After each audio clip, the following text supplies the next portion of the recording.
È il tempo della festa di San Giacomo, che sarà giovedì di questa settimana, e il trovarci prima ci ricorda anche le nostre radici, il senso dell'essere una comunità che porta il nome di un apostolo, quindi una presenza che ci rimanda direttamente al Signore e che ci fa vivere anche nel servizio e nella condivisione quelli che sono poi i valori cristiani della comunione, della comunità, del mettersi a servizio gli uni degli altri. Grande il successo di partecipazione alla 28ª edizione della Sagra di San Giacomo, che si è svolta in piazza Dupinado a Chiavari. Un momento di condivisione reso possibile dal lavoro del gruppo Pino Solari e da tanti volontari di Dupinado che si sono impegnati per 3 giorni nella preparazione.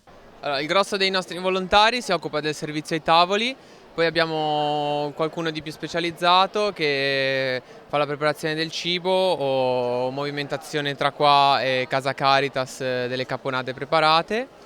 E poi abbiamo altri che preparano il cibo invece insieme al gruppo anziani. Io credo che, se possiamo chiamarlo segreto, è quello che la gente si trovi bene in compagnia,